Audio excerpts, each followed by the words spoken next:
এই সাদেক কায়ুম এবং হাসনাত আব্দুল্লাহ, এই আসিফ নজরুল এবং আসিফ এবং এই আপনার সার্জিস, এরা সবসময় এখন দেখেন কি সুন্দর আমাদের দেশটা পরিচালনা করতেছে সরকার, তারা সেটা ভালোভাবে দেখতেছে না, ভালোভাবে বলতেছে না। দেখেন এই গত 2 দিন আগে মির্জা আব্বাসের জন্য আমাদের একজন বিএনপির নেতা মানহানির একটা মামলা করলো। এটা করতে পারে, এটা নাগরিক, তার অধিকার আছে। আপনি যদি কথা বলেন, আমিও কথা বলতেছি আপনাদের ব্যাপারে, আমি যদি আপনাদের জন্য এমন কোনো কথা বলি তাহলে আপনারাও আমার জন্য মানহানি মামলা করতে পারেন। কিন্তু আপনারা তা না বললা, সে স্পষ্ট ভাষায় বলল মির্জা আব্বাস কোলচারের বাল। এই কথাটা কি আসলে হয়? এইভাবে কি একজন রাজনৈতিক ব্যক্তিত্ব এইভাবে কি কথা বলতে পারে?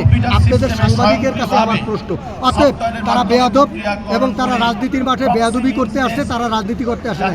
তারা দেখেন আসছিল বৈষম্য দূর করতে, তাদের ভিতরেই বৈষম্য। তারা আইসে কোঠা আন্দোলন দিয়া, তারাই আজকে কোঠার বিরুদ্ধে চলে গেছে এবং তারা চেয়েছিল অধিকার, হয়ে গেছে সরকার। তখন তারা 3 জন, এই ডক্টর ইউনূসের সরকার আমলে 3 জন মন্ত্রী হয়েছিল। অতএব তারা যে এই দেশের দুর্নীতি করছে তাদের নামে আজকে দেখেন দুদকে কিন্তু তাদের নামে হলফনামা এবং তাদের নামে মামলা হয়েছে।